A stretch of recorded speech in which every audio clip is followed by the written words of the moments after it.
Welcome to the Round 6 Podcast, a weekly roundtable discussion featuring a variety of automotive subjects, interviews, special guests, and stories, hosted by the Round 6 Gearheads, Brian Stupski, Brad King, Alex Welsh, and Eric Hibbs.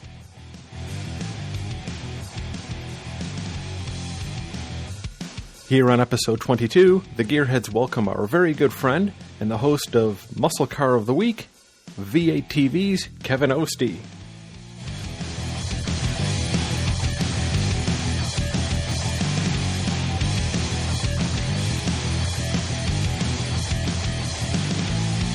Would it be wrong to say, hey, welcome to Round 6, the over-the-pants handy of podcasts? Over the pants. That's off to a great start again. Okay, let's try it. Welcome to the Round 6 Podcast. I guess I'm Brian. I'm still Brad. I think I'm Alex. I was Eric last time I checked. Pretty sure I'm Kevin Oeste. And there you have it, the man with the golden voice. We are honored this evening to have one of my favorite human beings in the entire world, Mr. Kevin Oeste of V8 Speed and Resto Shop, V8 TV, and my gosh, you are just about everywhere. I think you were even on the cover of a few romance novels, if I recall. I was. Yeah, they used to call me Flavio. Oh, Flavio. That's a very heartwarming introduction, Brian. And you are also one of my favorite individuals. So thank you so much, and appreciate you guys for having me here in this rolling circus of an awesome podcast show. I appreciate it. Well, thank you. I am touched, and that said, that's all I ever needed to have on tape. I'm out of here. I'm still Brian. Nice. You just want to be touched. Yeah. Well, there it is. Yeah. Sorry, how many minutes does it take? Well, that's great. Here we are, 2 minutes and 50 seconds into full record time, and away it goes with the touching. So, while we're touching, hey, let's touch on. That's a great segue. You could sell that to Conan. That's a pro. How are you doing, sir? I'm great. Very very fortunate to be very busy, and you touched on a few of the aspects that keep me busy in our life. Between the V8 Speed and Resto Shop, as you know, my lovely wife Kelly runs our restoration business that grew out of our V8 TV television show a couple years ago. We've been building cars now for about 11 years, and today we're fortunate to have just a tremendous crew that is super passionate and really creative, and that has turned into, I think we have 22 cars in the shop right now. Oh, wow. Wow. Yeah, 18 people on staff, so it's mind-bending, and Kelly and I step back and say we're still not sure how this all happened, but just working with great people and great customers and building cool cars and trying to keep everybody happy in that respect. So that's one aspect. We're still producing V8 TV, which airs on 3 different over-the-air networks around the country in about 80 different cities. And then our Muscle Car of the Week show, which is a spin-off of that, which also airs on television and digitally. And I've been lucky enough to do some live appearances with the Muscle Car Corvette Nationals show in Chicago in November. I'm a co-host of that event, and do some work with SEMA, and it almost feels like something different every day, but in our happy little world of playing with cool cars. So it's been great. That's outstanding. So, oh my God. So yeah, with you, it's tough to figure. Okay, where do we begin? I guess. And not to interrupt, but where do we begin? You and I basically did a video at SEMA a few years ago around the George Poteet Torino. Yes, we did. And yeah, that was a while ago. And then I started a podcast called V8 Radio, and you were our very first live human guest for a couple episodes. And today, that's another fun thing that we do. I almost feel like I'm cheating on him, but our co-host, Mike Clark, who does via radio with me, is another great guy. So there's another little aspect. So like I said, it goes in every different direction these days, but I'm very fortunate, and I wouldn't have it any other way. That's awesome. And I got to tell you, that episode that we filmed at SEMA, which I can't say thank you enough, it did so much for me just as a human being. And on top of it, it inspired me to lose 15 pounds. It was one of those highlights of my life. Fantastic. And I think I lost most of it in my left cheek. I'm not going to say facial or otherwise, but I was going to ask, but I realized I didn't want to know. Well, we'll talk about that when we're all bunking at SEMA again. No, let's. But it was such an honor, and we had such a blast on that first episode of your podcast, which has gone absolutely bonkers, and it is such a good podcast. And if any of our listeners aren't listening to that, please make it a point. It's super entertaining. You guys are absolutely fantastic hosts. Oh, that's very, very kind. Oh, and I mean that sincerely. Believe me. Otherwise, I'd be like, well, hey, wink, wink. Yeah. The fun thing about that, about our podcast, is the way that started. I used to work professionally in radio, and I never was good enough to get anywhere with it. But it's fun to do this kind of stuff. You guys understand. You do a great show and enjoy doing it. That's the main thing, And Brian and I did a couple episodes, and then it was kind of sporadic when we would get the time to do something. And our friend Mike Clark was an organic addition because he is what we call the original V8 TV superfan, and he used to watch our TV show when it was on a cable channel in the Chicago area as a viewer. And eventually we met at an event, and then we started kind of hanging out. And he lives 300 miles from me, so I don't get to see this guy very often.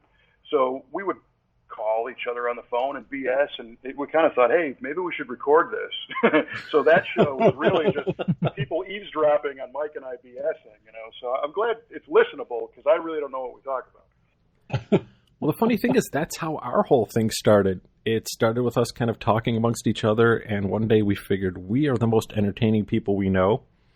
And you're right. Go that far. We were going to have one of our super fans join us, but he has a piece of paper that says he's not allowed within 500 yards of us. So. He doesn't reciprocate the fandom.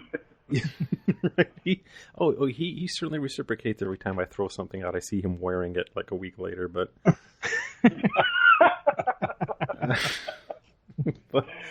It was that whole meat suit thing that just freaked me out, and I just said no more. It is what it is. Meat suit. We're back to that earlier talk.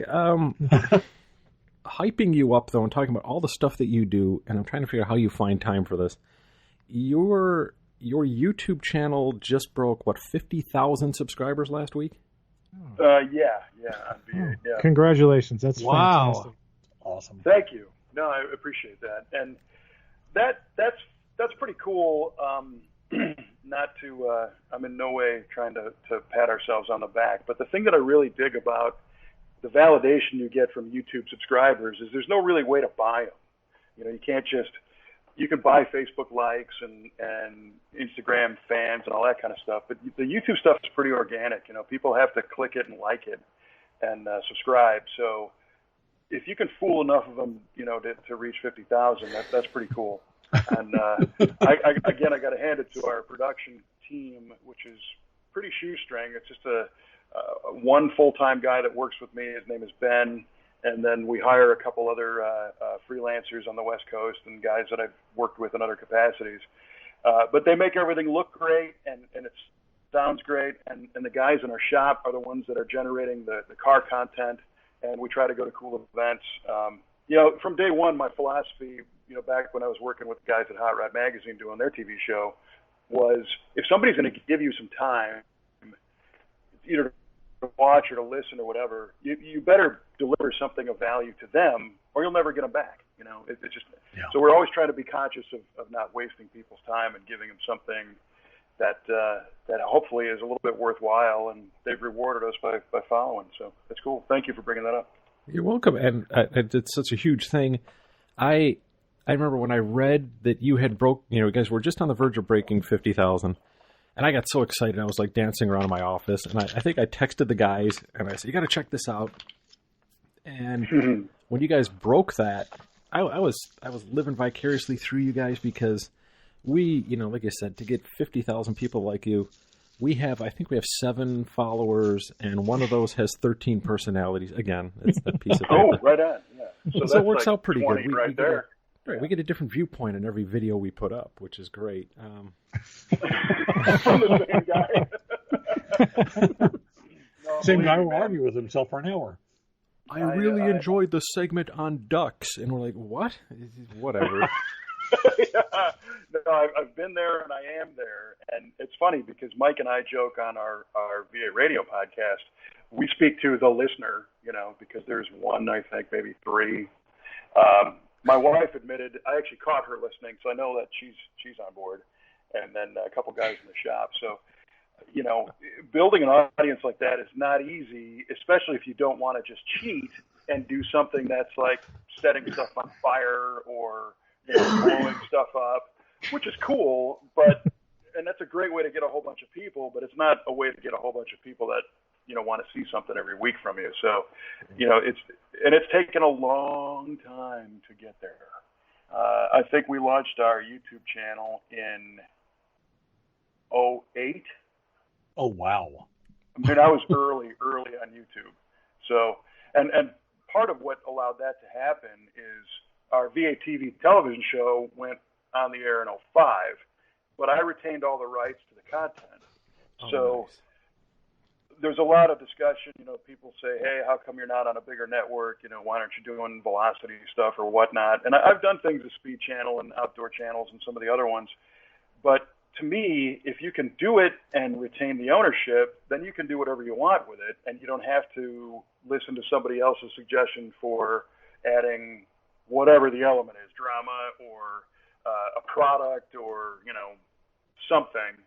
So I was fortunate enough to work with a channel in the beginning, Men's Outdoors and Recreation is what it was called, and they were primarily like hunting, fishing, outdoor stuff. They didn't have a lot of automotive, and they wanted to get automotive shows.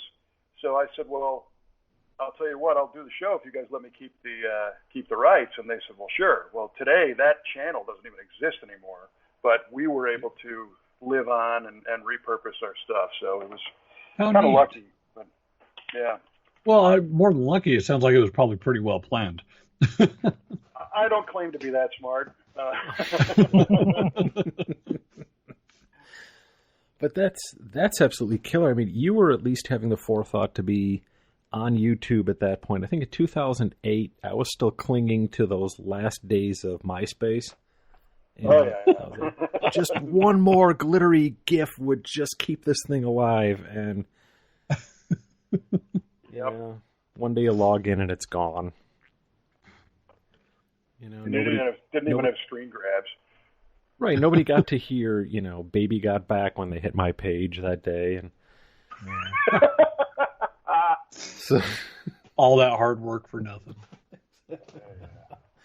So, man, wow, okay.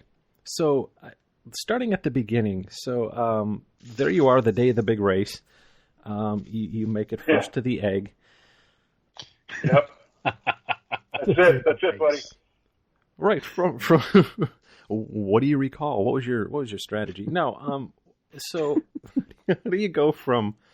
Don't open your mouth. That's my strategy.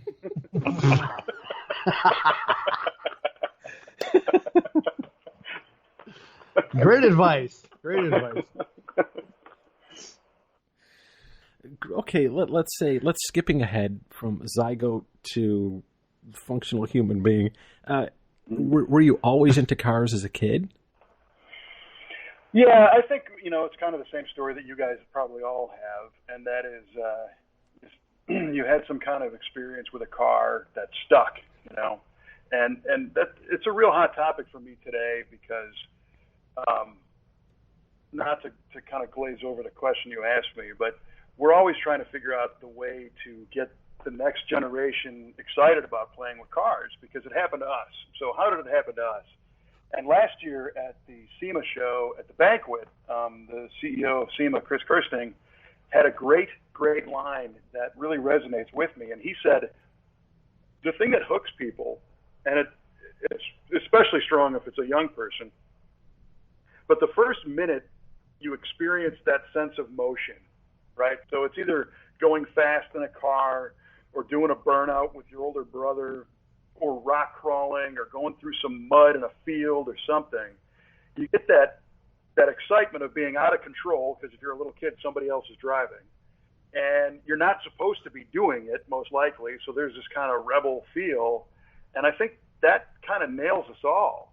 And for me, when I was young, my dad was a police officer.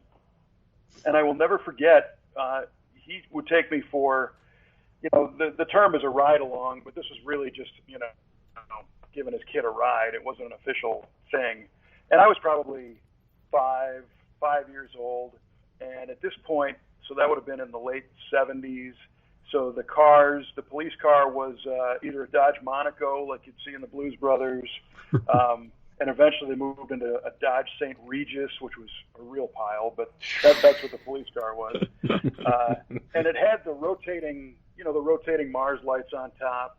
And a really wild thing happened. I learned that, he was driving me somewhere on the way to a police call, and he's probably in a 25-mile-an-hour residential street, but he's doing 50 or so. So he's not going that fast. But when you're a kid on a residential street in the Chicago suburbs, the street gets narrower the faster you go, and that happens on racetracks too, But so I'm getting this kind of weird tunnel vision, and those Mars lights, as they're rotating, they're kind of in a weird rhythm with the speed of the car. So, for example, if one of those lights was spinning clockwise, it would kind of land on a house as we were driving past and kind of be locked on that house, because that light was spinning in all this direct. So, I was like basically stoned. I was like, this is unbelievable. Completely mesmerized. And so here I am, 46 years old, telling you guys about this like it happened this morning. And so it's interesting, being a hot rodder or a muscle car guy. My first experiences were in police cars. In fact, I came home from the hospital in a police car. So, but that stuck. And then my aunt bought me a subscription to Hot Rod Magazine probably that same year for Christmas. So now I've got pictures of cars and the occasional fast ride, and that was it. It was over from then. That's awesome. So you don't make a habit of riding in police cars anymore, do you? Well, not in the back, It's a different kind of ride along. Yep. Unplanned. Now he does them on purpose. Right. So you touched on something really cool, and it's very dear to all the guys here, is the whole point of bringing in the next generation. And that's yep. such a, it's really, it's the most vital thing we can be doing right now. Well, as far as that goes, do you see a lot of like younger people interacting and following you? As far as it's tough to tell on social media. It could be anyone. It could be, LSX chick 2413 could be some big fat dude sitting in a garage somewhere. Right. Watch out there,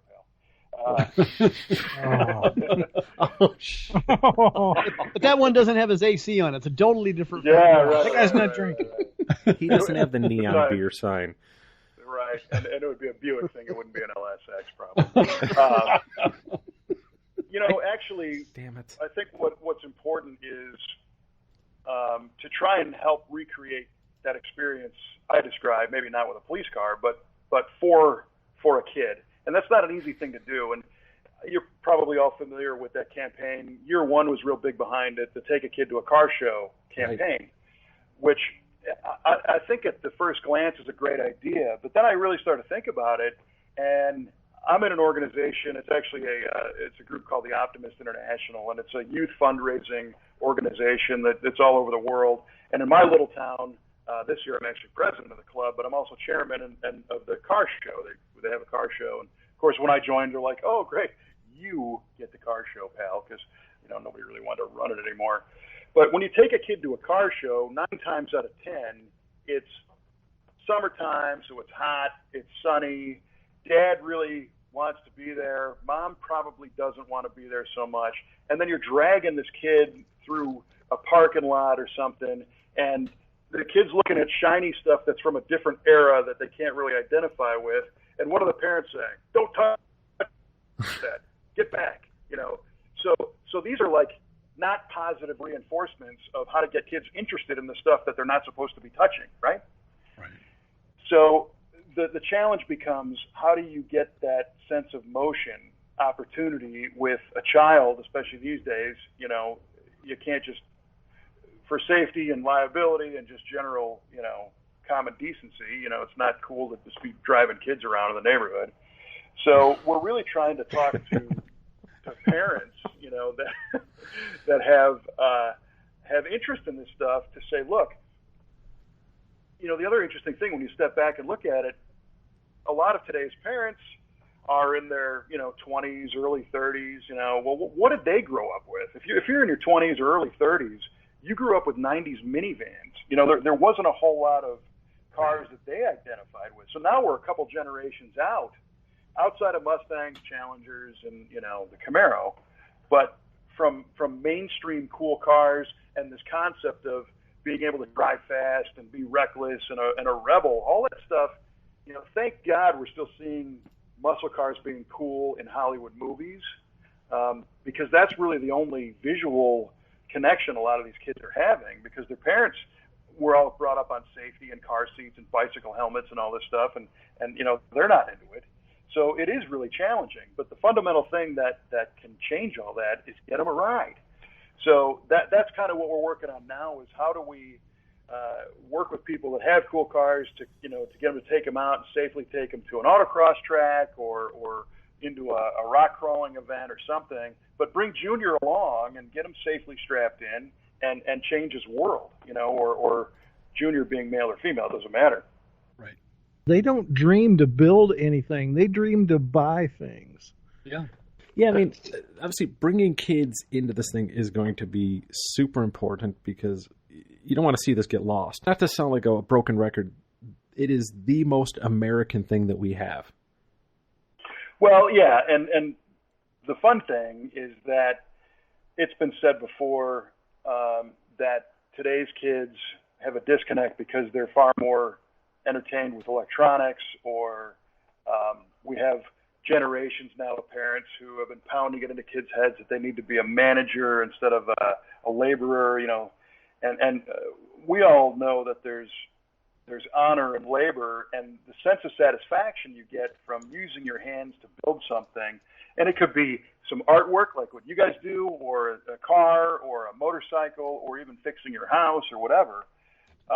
Once you try that stuff, especially if that experience goes well for you, it just fuels the fire. I think it's a natural thing. I don't think it's a generation has now been desensitized to creativity. I don't think that at all. I think that if they have the opportunity, it'll grow. So we have been discussing having some welding schools and some metal shaping schools where we're going to get younger people in and safely put helmets and gloves on them and just let them stick metal together, and that's another thing that can kind of change your life. If you weld something together and you made something and it's real and it's here, you didn't download that, you didn't get it texted to you. This is a physical thing, and that's why we're all excited about it, because we had the chance to work on stuff, and without stuff to work on, how do you get them wound up about it? So.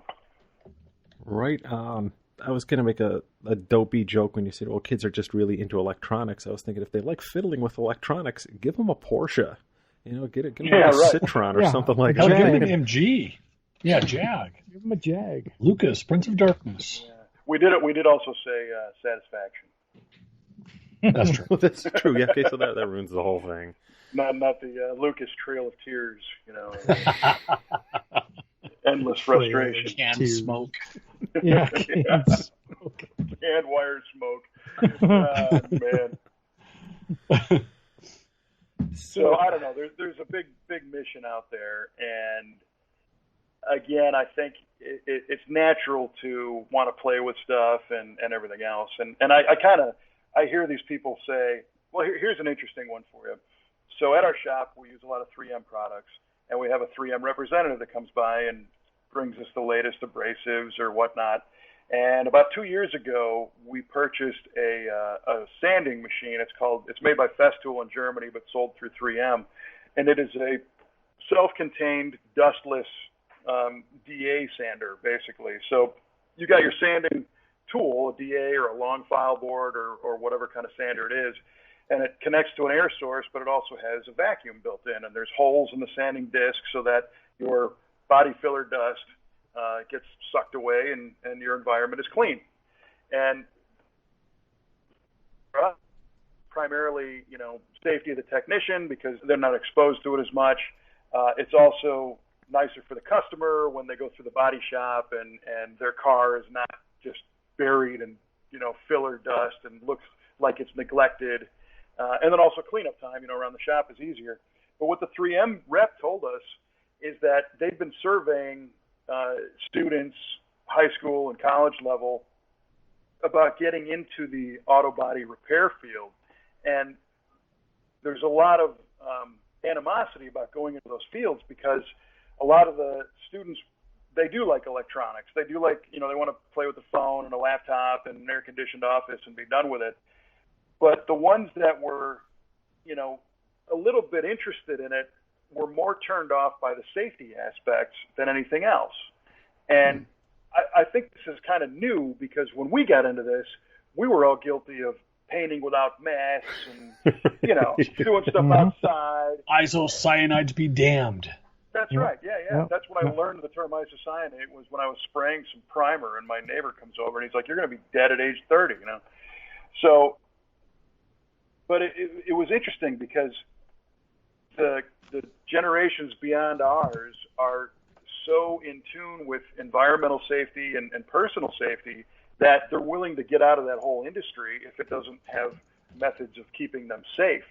And that's what this tool was designed to help, provide, I hate to use the term, but provide a safe space in the body shop where they could do the work and not be subjected to the bad stuff. So. Very cool. That's just kind of funny. I mean, think about, any kid that would go into working on cars and think, I've got to be safe. Because like you said, I remember going to like the ER to have things removed, like, parts of wire brushes. Yeah. Oh, yeah. From your face. Yep. Metal slivers in your eye. Goggles are for sissies. Yeah. Well, look at all the land. There's millions of epic photographs of our hot rodding forefathers, painting with the cigar hanging out of the mouth, and Gene Winfield with cigarettes, and these guys that a booze bottle in one hand and a paint gun in the other, and a T-shirt, and it's a different world. Or you have like Bill Hines with, he's busy ladling lead onto a car with a cigar hanging out of his mouth. Right. Yeah. I see him mistook a cigarette for a paint respirator again. Yeah. It's a nicotine filter for the paint. Yeah, I've got a filter. Yeah. And that's crazy to think about it, though. Like, it just on that subject, though, as far as like progression has gone in our industry, we've gone from the point where you had paints that would cause your hair to fall out, your teeth to rot, anything like that. Bad stuff was happening, and as it progressed into waterborne paints and things of that nature, there was that initial kind of pushback from people where they're like, "Oh, don't change this. The EPA, everything's horrible." But to look now, I mean. We had a guy on a few episodes ago, Mick Jenkins, a supreme painter in his own right. And that's a guy who's got to keep up with modern technology and, the EPA and everything else that goes on. But you look at the kind of stuff that they're laying out paint-wise compared to what you had back in the old days, it's night and day. I mean, glass smooth paint. Yeah, the colors on waterborne are so vivid. And it's all for the better. I mean, you remember the classic cover of Hot Rod magazine from 1984 with the Camaro and the red circle and the line through it saying, "Can they outlaw hot rodding?" Right. Of course, they've recycled that cover on every title they've had many, many times. But today we've got self-tuning fuel injection that puts out water out the pipe. I mean, it's amazing. Right. Yeah. So That's not very exciting, but it's amazing. well, but they go fast. You get an 800 horsepower Hellcat. You said this isn't even conceivable. A couple years ago. So I'm all for it. And if the future is people racing electric cars or fuels we've never heard of or things that don't resemble anything that we're used to, I'm fine with that as long as you can still build stuff. And there was an old thing that I read in Cartoons magazine, back in the early 70s that showed the evolution of man, and a caveman carves a wheel-looking thing, and his next-door neighbor in the cave next door carves another one, and then they race them. So as long as there's two of anything, you're going to have racing. Yeah. Yeah, and I don't want to get sidetracked too much on the technology thing, but it's so funny where you mentioned, horsepower numbers today. You've got cars, again, 700 horsepower, 840 horsepower. And to think these are factory cars, like I remember I just had a little bit of an online chat with a fellow. We're not going to say disagreement. It was a little chat where we were mentioning goofy cars, and he was a big Chevy guy and kept on saying, oh, well, Shelby got involved with all these goofy, crappy cars. His word, not mine. Mm-hmm. And I had mentioned to him, I said, you got to consider, I said, this guy, a lot of those turbo cars that they were putting together, even back then, 175 horsepower doesn't sound like a whole lot. But when you consider, you had a front-wheel drive car with a turbocharged 170 to 175 horsepower engine, when the top-of-the-line Camaro for that year was putting out, 225, yeah, right. Well, Kevin, you had a muscle car of the week with the 91 ZR1 just on, and I mean, the ZR1, it was an animal in its day, and it was only 375 horse. Right, yeah, and hey, thanks for watching, by the way. I appreciate that. Of course. And, I love muscle car of the week. It's great. Me too. I dig that show. I was watching a couple of those today. If anybody hasn't seen that on YouTube, go subscribe. It's awesome. Yep. Thank you so much.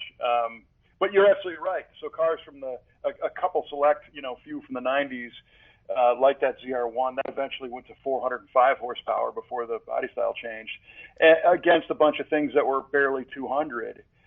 What blows my mind is when you can have young people today who now look back and they say, well, heck, I can go get an LS-powered baseline Camaro or an LT-powered, and it's making 450 or 485, and you guys in your 69 Camaro that made 300 or 350 or whatever, that thing's junk, and they're fully invested into the power numbers that are being created today. But then a lot of these same kids deny the moon landing, and I say, right? How do you believe that this car makes this much power? And you don't believe that, but you fully discredit the analog technology that, I don't know, whatever. But well, you can't have a moon landing when the moon is just that's a projection on the dome. I mean, come on. If you drive your 175 horsepower turbocharged car fast enough, you're going to run off the edge of the earth. So no, you'll run into the ice wall. You will. Oh. That's only if you do it at night. Oh, Nice. And I might just get hung up on that stuff, but it's just funny though how a car that was so exotic as like the ZR1 Corvette, that was the most exotic thing on the planet at the time, and now you look back on it and you go, if you found any of those parts in a wrecking yard, you'd be kind of like, pass. Yeah. It's really amazing, and I think my buddy Paul is he runs a calibration team at International Harvester Trucks, International Navistar. So he does over the road tractors and all that stuff, semis, and his life is developing an engine and a calibration, and then the EPA comes along and just kicks them square in the nuts, and they put this tremendous, unattainable goal for performance and cleanliness and efficiency. And I got to hand it to these guys. They get their stuff back together, and they meet the goal somehow, and they complain like crazy because the science doesn't even exist when they start this project. But this is how we have an 800 horsepower car you can buy at a dealer that is smog legal. You know, Yeah. You got to hand it to them. They make it happen. And it gets 30 miles to a gallon. Right. It's ridiculous. It's insane. Yeah. But if you look at that from the other side, effectively that's a weird way. It's kind of a sideways way to come into hot rodding. You know, I mean, what's going on there is there's a different kind of necessity. Like in the early days, it was just, oh, how fast can I make this for the sake of making it fast? Now it's, well, here, have all these regulations and all this bureaucracy, and it takes a whole different kind of brain to wander around that and say, well, if I do this and this, I make them happy, but on the same token, I found a new way to make even more torque off idle. Mm-hmm. That's a really cool deal for me. And the Yeah. engineering nerd brain in me, it jumps around and gets all happy. 'Cause Yeah, that's just really cool. And you can road trip it. This is where it's really cool. You can actually drive it somewhere. Yeah, and I think a lot of that is it's engineering out of spite, you know, because everybody looks at our leaders that are writing the laws and knowing that most of those people don't have a clue on how any of this stuff even remotely works. And they've been spoiled because they say, well, we issued this performance edict and the industry rose to the occasion and made it, so let's just raise the bar higher, you know. And then the engineers are like, are you kidding me? So there's a funny story. At one point, the CEO of my buddy's truck company was analyzing their current design for the cab, and there's a classification of visibility. And when you're driving a truck, especially one that's got a hood that goes forward, if your truck has, if you can see the ground, you know, that's good, obviously.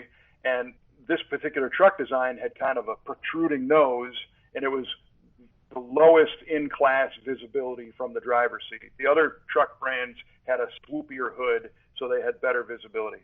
Well, marketing determined that visibility rating was very, very powerful in selling trucks, you know, because truck drivers want to be able to see. So the CEO comes out one day and he's looking at this box truck, and he said, we have to figure out a way to shrink the size of the nose of this truck. And engineering says, well, the nose of the truck is dictated by the cooling system to keep this thing going down the road.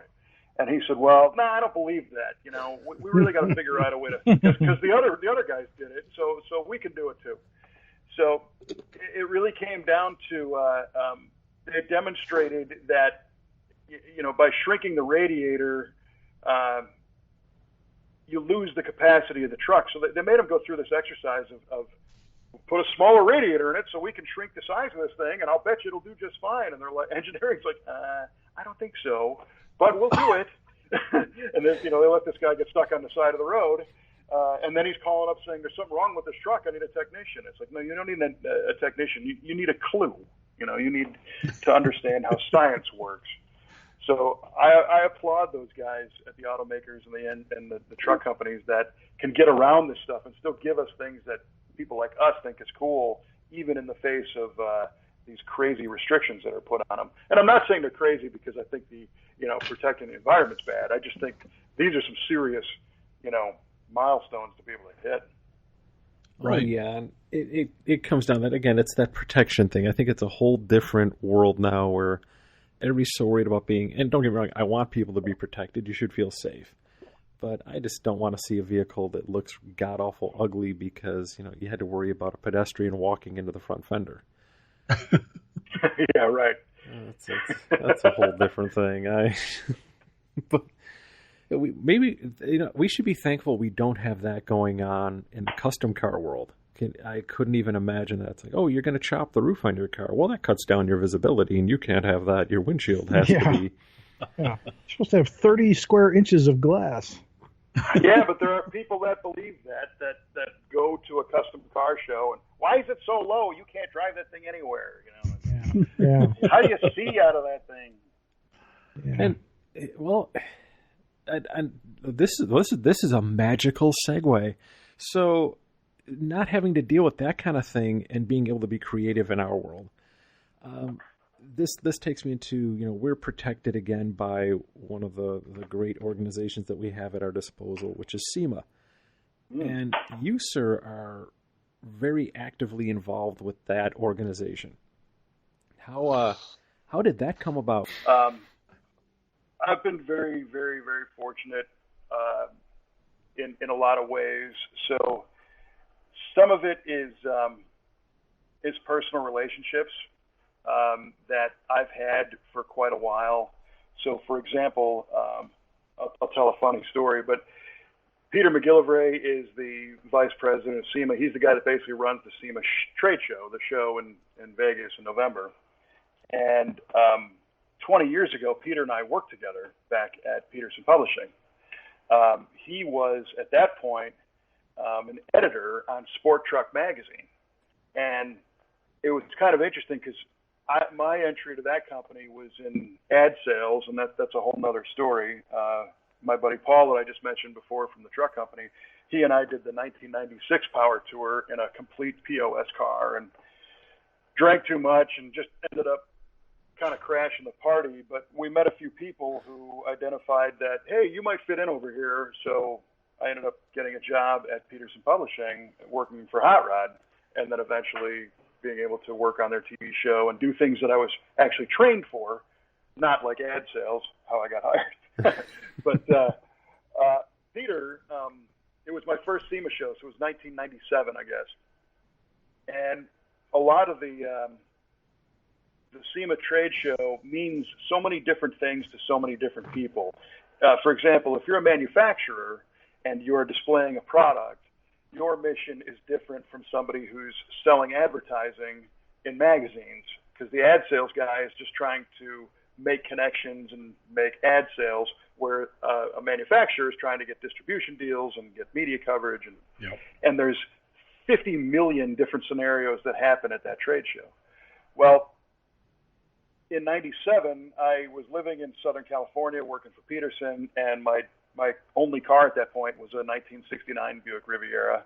It was a sandalwood tan with a brown vinyl top and a 430 in it.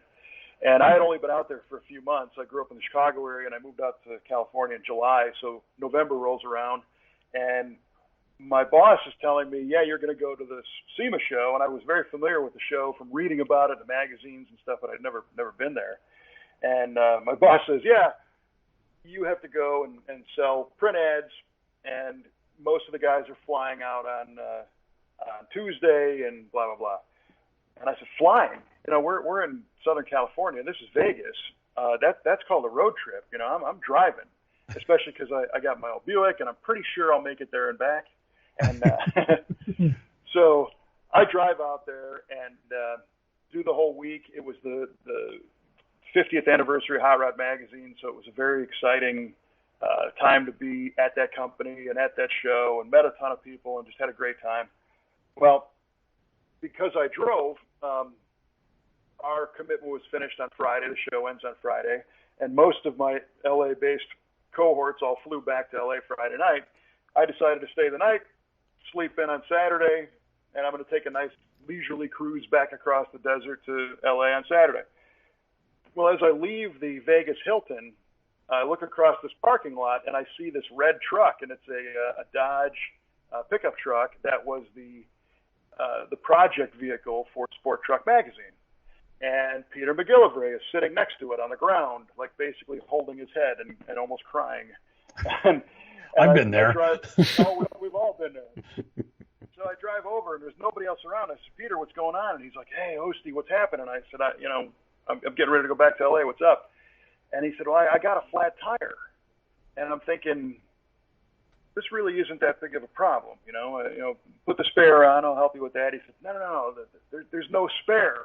And I said, okay, because it was a show truck. And you guys know how SEMA vehicles are.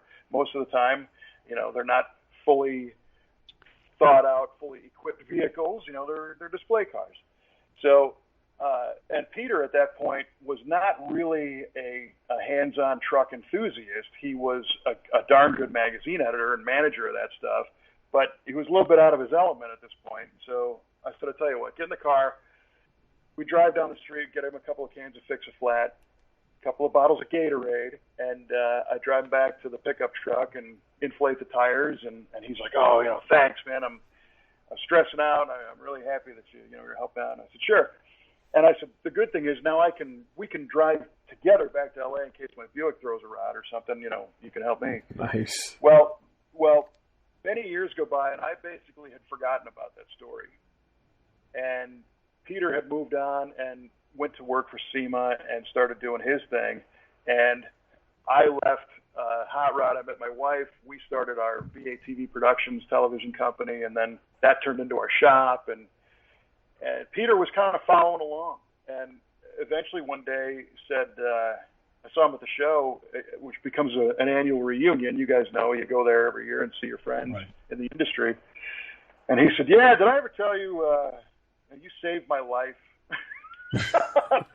and I said, "Peter, it's a can of Fix-A-Flat, And he's like, "No, man, you were there for me, and I'll never forget that."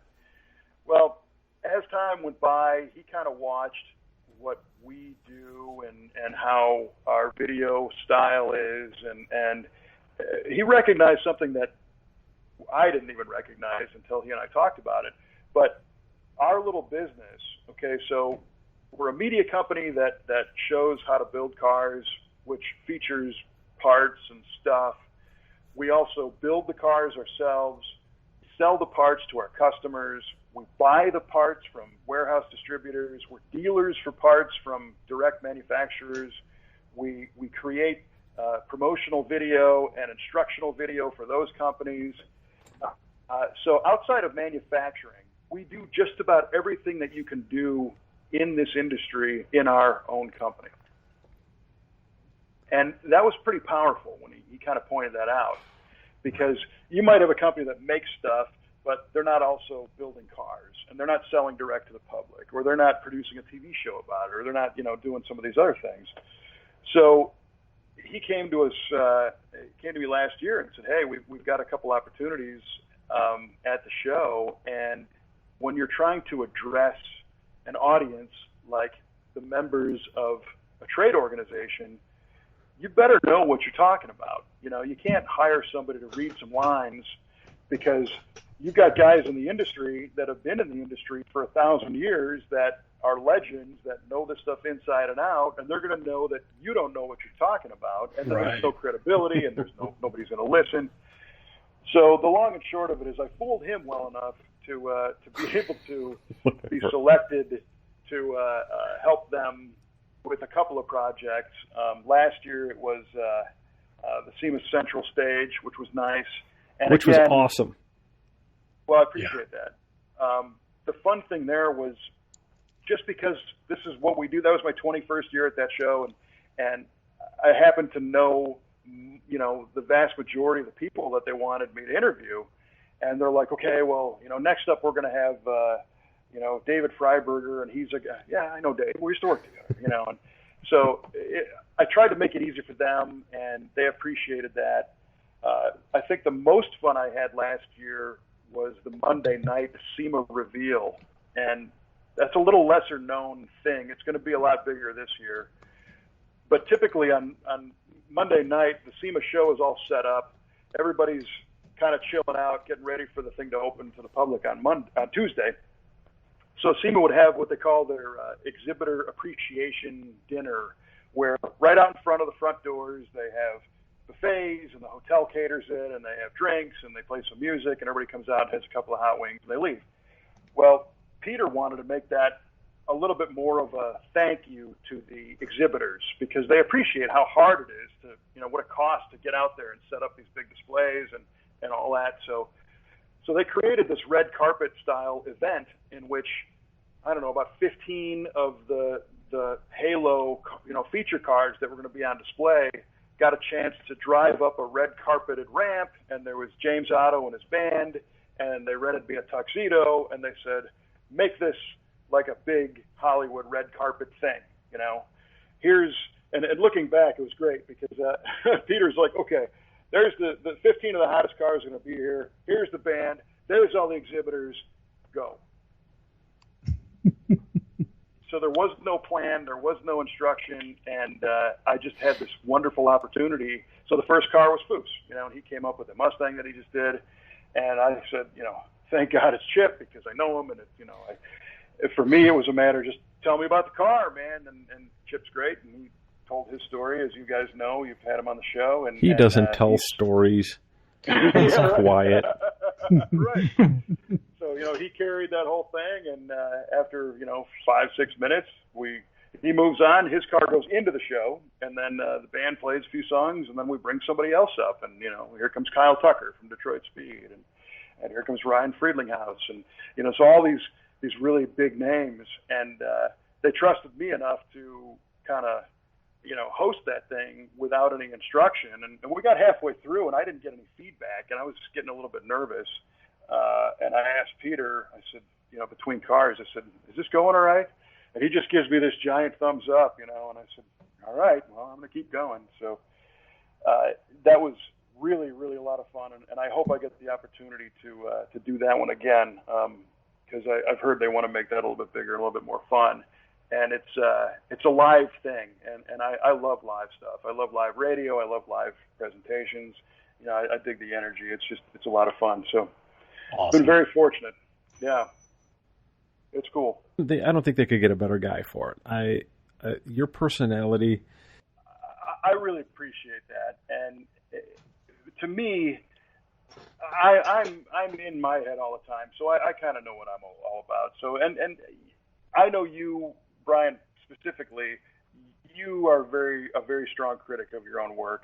And I think many artists and creative people kind of struggle with that. They do their best, but then 10 minutes later, they think they could have done something better or differently or whatever. And for me, it's like, man, I've been in my own head for years. I'm not really sure why you guys want me here, but if you like what I do, then great. I appreciate it. So I don't take any of that lightly. It is a tremendous, tremendous honor. And just a couple of weeks ago, they called me to co-host the SEMA Hall of Fame inductee banquet with Jesse Combs. Oh, that's awesome. And it was awesome. Jesse's great. She's the real deal. I'm standing on stage saying, what am I doing up here? I mean, because you got the fastest woman on four wheels, who's also a super badass TIG welder, who's in the process of building a 55 GMC bus that she can tour around, but she's got to put that down in a minute because she's going to go be the Grand Marshal of Sturgis, for crying out loud, How cool is that? Yeah, totally. And I was talking with Kelly, and I'm like, I don't really belong here, Yes, you do. You're selling yourself short. I don't know. I mean, again, I'm fortunate that apparently I have a few skills that people appreciate, and if they need them, I'll bring them, and again, make it easy. And I've got experience on all sides of cameras and lighting and sound and stuff. I think the most magical part of the Hall of Fame banquet, outside of helping to induct some hot rod legends, Ed Pink in particular was one who, I've been looking up to since day one. But after that event, Kelly and I took a little vacation in Southern Cal, and we met up with our dear friends Dave and Louise McClelland. And Dave and I worked together at Hot Rod TV for a while. I had the high honor of being. The job title was director and producer, but you don't really direct Dave McClelland. Dave McClelland knows everything about this stuff, and he's going to do whatever you need, and it's going to be kick-ass, So he made my job so easy, but really mentored me and taught me so much about how to be an appropriate part of a production, because it's not about you, and it's not about causing problems. It's about looking to the vision of what this project's supposed to be, and helping them get it done. And it's the same thing you do as an artist or as a hot rod builder. It's not about your personality. It's about, let's have a good experience and make a killer product. And we had lunch with Dave and his wife, and he did the SEMA Show for 40 years. He was the MC. He's the guy. Wow. In addition to being voice of NHRA and owning racetracks and owning radio stations. And I mean, this guy is the guy. Right. And he told me at lunch, he said they'd be smart if they worked with you again. And I said, well,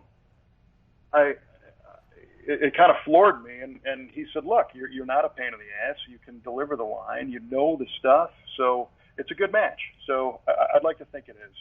And in the immortal words of my late father that I hear in my head all the time, don't screw this up, stupid, you know.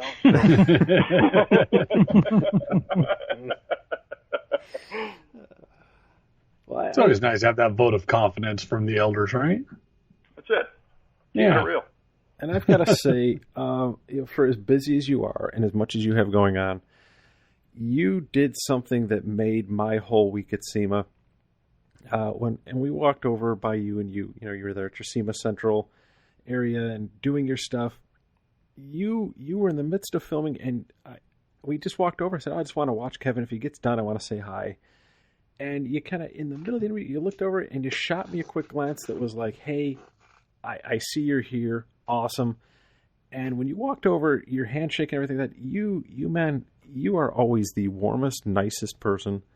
And I can't begin to tell you how much that means to me every time I see you. It's like running into one of your best old friends, and I really appreciate that.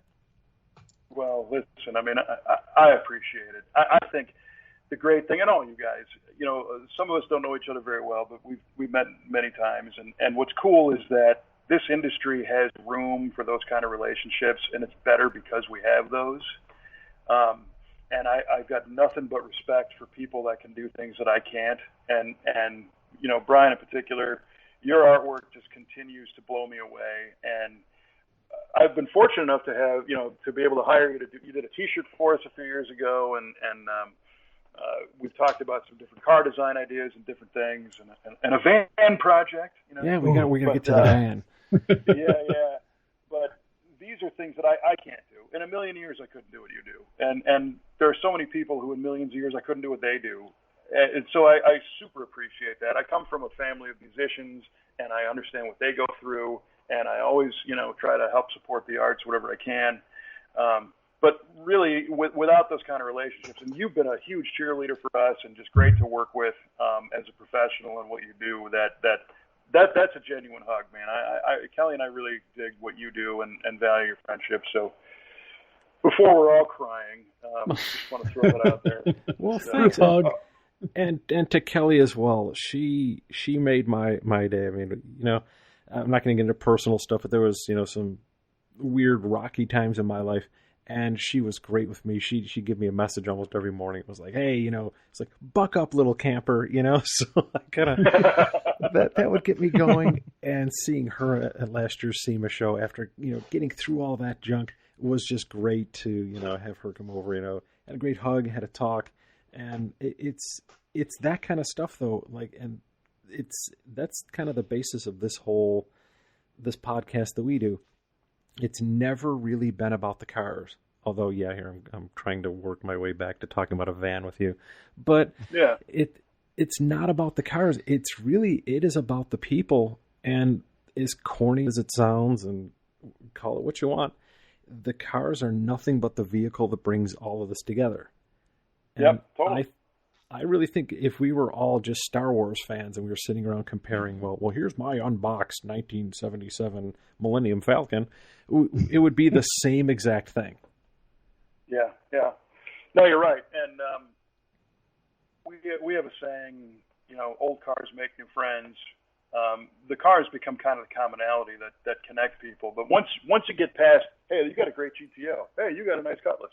But, now all of a sudden you're on the same playing field.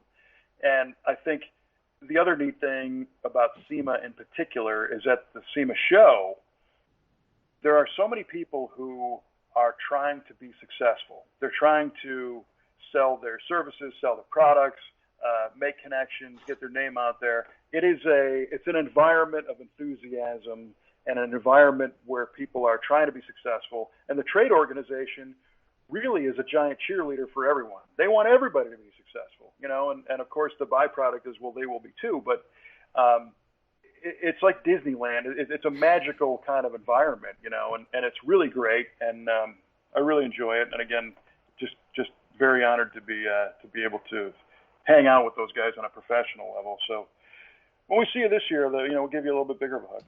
Oh, I'll give you. I've been working on my my upper arm strength, so it's going to be. But no, you hit on a good point too. For somebody like me, I love seeing people succeed. I live for that. It's the happiest thing, and especially being an artist and in that art community that we have out there in the world. All of us love to see somebody's stuff get published somewhere or be celebrated somewhere. So for me, that's happy times. And the moment those doors open to the halls at SEMA, it's like there's this weird thing washes over me where you know that everybody who got something on that show floor, that's their first real big step into success for that year. And that is just killer. Right. You can swim through that place, through that feeling. It's weird. Yeah, it's just crazy enthusiasm, and everybody's excited. And I think the industry has now timed itself around that event. So that's where the new stuff comes out. That's where the new cars are released. So there's all this, this energy about it. And the other thing that I'm learning more of now that I've been able to kind of work with those guys is the SEMA committee members. They're all volunteers. And they all are part of individual companies. So they share all that. And it's not like, an organization that you pay a membership dues and they don't want anything to do with you. It's really your peers in all different levels that are trying to help our whole industry get better. So I really thank Peter for allowing me to learn about all this stuff, because the SEMA Central stage for me was a chance to have people tell me their story, right? So it really wasn't that hard of a gig. Hey, what are you doing? What committee are you in? Tell me about it. And then boom, So I get to learn all this cool stuff and meet cool people. And it's hard to explain to those who've never been there. And I'm really excited because getting back to Mike Clark, our esteemed co-host on V8 Radio, we're bringing him out to SEMA this year. And he's not in the auto industry. He legitimately works for a copier company. He's an Air Force vet. He flew in an AWACS plane in the 90s. And he's got a GTO that he's working on. He's your regular hobbyist in the garage, and this is going to be his first experience at SEMA. And I swear I wish I could be there the whole time just to record his face.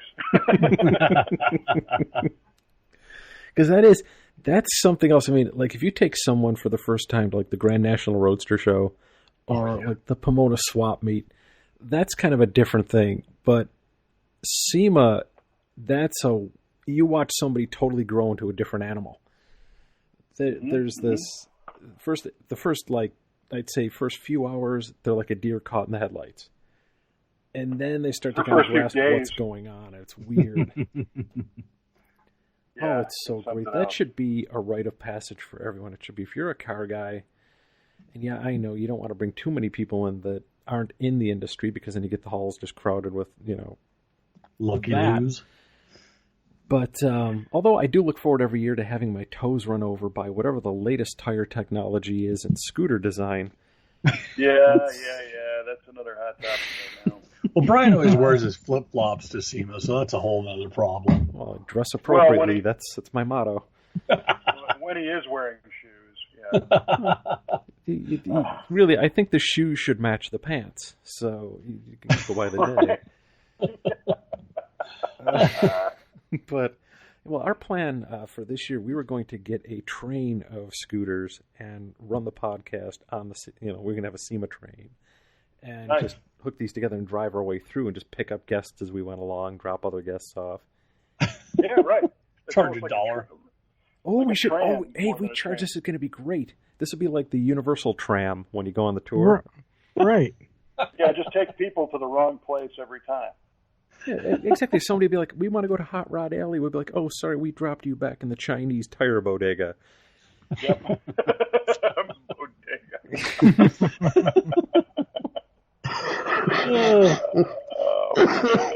We could unchain them. We could have figure 8 races, and No, this is going to go great. I just want a nail-ahead powered scooter. That's all. Oh, we'll take the governor off. It'll be great. That'll be the name of that show, too. Tuesday's show, and we remove the governor, be Hello. Oh, actually, we can't say hello, governor. It'll have to be gone. Wait, we got a different thing. Anyway. Right. moving along. Real quick, you had mentioned earlier the great callback to the Vantheon. Inquiring minds need to know. Right. So the fast refresher was that, and on that early episode of V8 Radio, you and I were talking about vans. And I think we were talking about Riddler cars and some of the over-the-top hot rods and customs and, things that are just way, way, way out there. And we even had a ride concept for this to get you through the convention center. Well, yeah. So the idea was to do a custom van, and the van wasn't just a van. It was it encompassed all different types of classical architecture and design, and Greek columns, and that's why it became named the Vantheon. And then you had this kind of Garden of Eden around the whole thing, if I remember correctly, with a ride and waterfalls and olives and all kinds of stuff. Somebody to fan you with palm leaves. Totally, yeah, and togas and But where that came from for me is when I was a kid, we had a '79 Dodge Maxi van, and it was a custom Maxi van. So it was root beer brown as its base coat, and then it had fades and stripes and murals of waterfalls, and of course the plush carpeting and captain's chairs and the aircraft lights and the turbine wheels and the fiberglass visor and running boards and scoops and all. I mean, it was your typical late 70s custom van. And, like everybody, I kind of want that back. My dad traded it to some guy that only spoke Polish who ripped everything out of it to use it as a carpet delivery van. Damn Polacks. Which is kind of ironic when you stop to think about it. How about that? The world circle just closed up a little bit. So, was that Brian's last name Stupski by chance? Hey, the Stupski family are very well known. We're actually renowned in Eastern Europe for our preservation of the custom van culture. Right. Which is, that was the real reason why we all got involved. So recently, I've been kind of halfway pining for another one of those things. And it's one of those things where it's like, man, I would love to have that back. And then about 2 minutes later, I think, I don't want to spend $200,000 to build that van. Right. And where am I going to put it? And my neighbors are going to kill me, and my wife's going to think I'm insane. But it's so cool, But then, whatever. But recently, in the past 10, 12 years, anyway, scrap metal has really become a premium for a while, while we were in wartime and as the economy changed. So I think a lot of those Dodge vans in particular got scrapped. They used to be everywhere. You can't find them anywhere now. They're tough. So they are tough. And same with the Fords and the Chevys, but you never really see the big Dodge ones. And recently I got this Craigslist alert that said there was an uncut, no-window Dodge Maxi van, 360, rust-free, in El Cajon, California, and the guy wanted $300, and it ran and drove. Wow, that's cheap. cheap. Wow. So I called the guy and I said, "What's the deal with this thing?" And he goes, "I'll send you a video." And it's got this like Dave's Plumbing on the side. It's white, and he's got video of it running and everything. And I said, "What's the problem?" And he said, "Well, the license plates have been out, for like 5 years or something. So whoever buys this thing in California is going to spend a lot of money paying back registration." And I said, "Well, I don't live in California. It's $300, And my wheels start spinning, and El Cajon, that's right near where Gear Vendors is. So I look at the map, and Rick Johnson, the guy at Gear Vendors, a great friend of mine, and I was about a minute from calling Rick saying, "Just go buy this thing now, and then I'll catch up with you on it later." And I had a little bit of a heart-to-heart with Kelly, and, her problem is she's so damn supportive. Because it's a great quality, but it really makes you make decisions, And I think she was just paying me back because there was a time when she wanted to have some bear cubs. She's like, "I want a bear." And I went, "Okay." Oh, so she's doing this out of guilt. Wait, a bear? Not a stuffed animal bear, but a bear. Real one. Yeah, Can Can you imagine what it's like in the Oeste household? I picture a compound out there where there's like these vans laying out in the yard, bears are tipping them over. Yeah, it could pretty easily turn into that if we're not careful. That's awesome. Grizzly Adams starring Kevin and Kelly Oeste. I see a whole new TV series in your future. Well, it's funny because her family does own a farm that's about 10 minutes from here. We could do all that, but I digress. So I'm trying to think of how am I going to let this go, and I couldn't live with myself to let that thing get away and let it get crushed or something.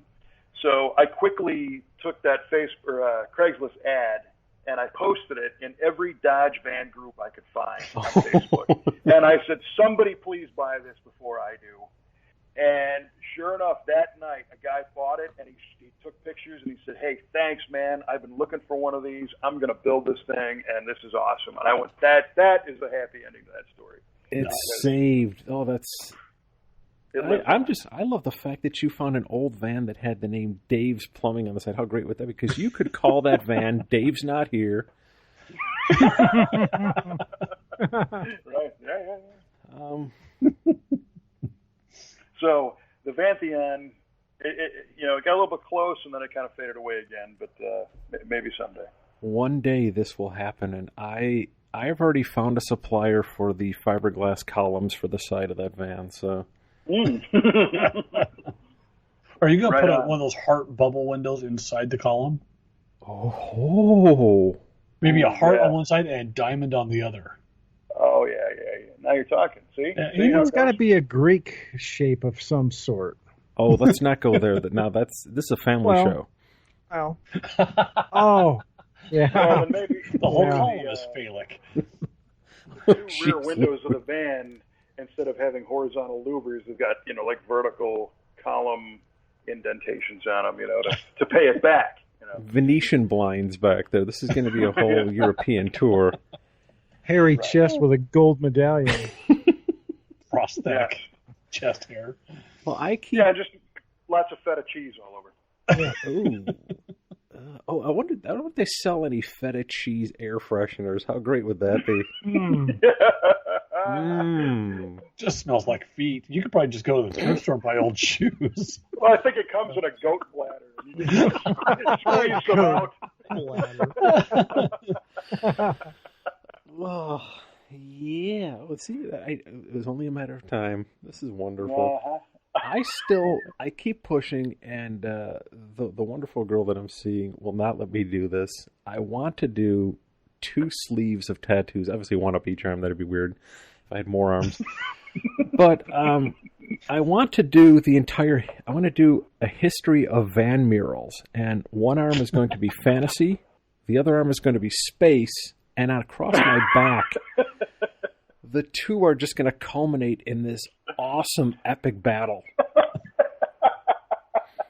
Like on your back, or where? Where do they tie in? Wizards versus polar bears by the time it hits your back. I was thinking dragons versus aliens. Well, right, and so it's going to kind of be on the back, and then across the front, I'm going to do kind of a Star Wars thing, because with the nipples, I can do the 2 moons of Tatooine. Well, Luke Skywalker could be holding up his... Yeah. Holding up his Corvette. Yeah.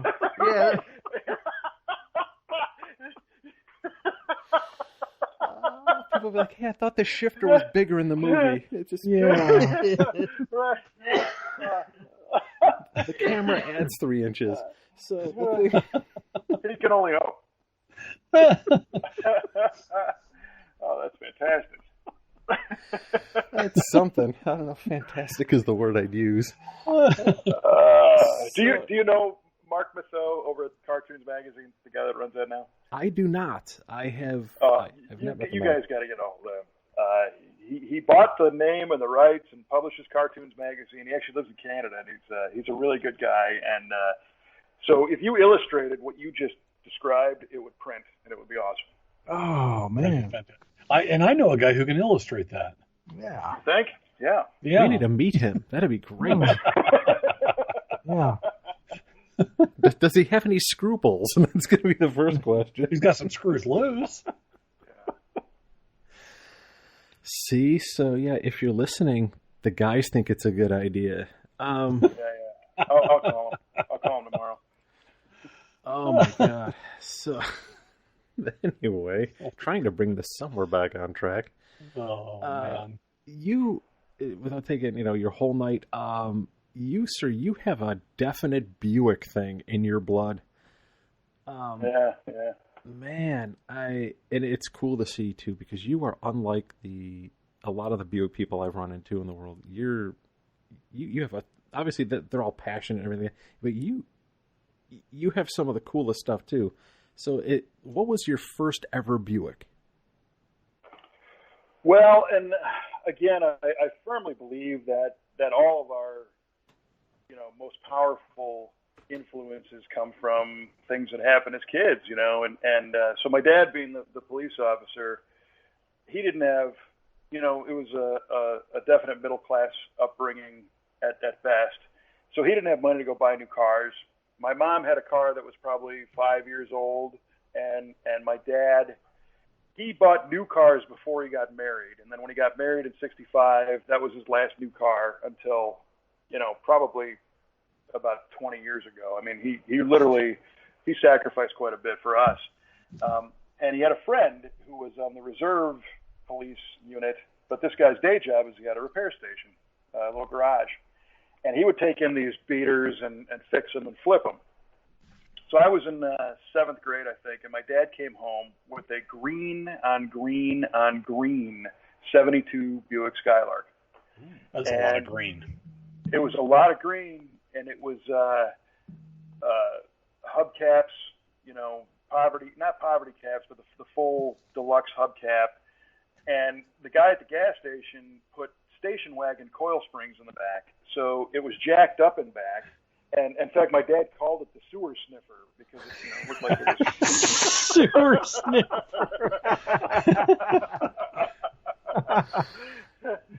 And this thing had a 354 barrel, which was kind of unusual in a 72 car, but that's what it had, and a bench seat and everything. And my dad liked to drink beer, and the town I grew up in was a dry town. You had to go 10 minutes away in Chicago to go to a liquor store. So these liquor store runs were kind of commonplace, and he would ask me if I wanted to go with him for him to go buy cigarettes and beer. And, that was our little excursion, and one time we take this Buick out. He paid $300 for the car. It was rusted to the roof, it was a mess, but we did burnouts like all the way there and all the way home. You got in a mode, and every stoplight, that's where I learned how to do a brake torque. I wasn't doing them because I was in 7th grade, but he's over there showing me foot on the gas and the brake and just lighting up the tires and everything. And I thought, this thing is insane, And my first thought was, man, I love these Chevelles, because I didn't even know what it was. I remember, seeing an LS6 Chevelle and Hot Rod, thinking that that's what my old man came home with. So I get a little closer and I realize it's a Buick, and I went, what the heck is this? And that's how I learned about the Buick GS, and then of course the Buick GSX, which became the giant poster on my wall of every single yellow Buick GSX that ever got printed. I had a picture of hanging on the wall. Awesome. And I thought, someday I'm going to have a GSX Buick. And he and I started to work on that car to kind of do a little restoration on it. And I came home from school in the middle of 8th grade one day, and, when I'm 16, this is going to be mine. And I came home and I'm like, where's the Buick?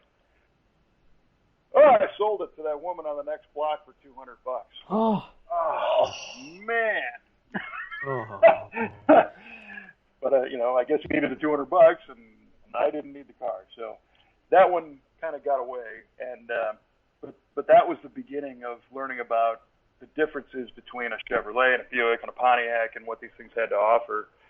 So eventually, when I was in college, I bought a Skylark of my own, a 72, and I was going to do a GS clone out of it. And I had a hood, and I had a grill, and I had the wheels. I had a disc brake setup. And in the newspaper shows up a guy selling a 70 Riviera. It's red, and he wanted, I don't know, $1,200 or something, or $2,400. And I went and looked at this thing, and I thought, oh, this is pretty bad. Here's an engine, here's a turbo 400 trans, here's a set of bucket seats, here's a bunch of parts that I can use in my clone Skylark GS car. So bought the Riv and ended up really liking it. Yeah. What's not to like about a Riv, right?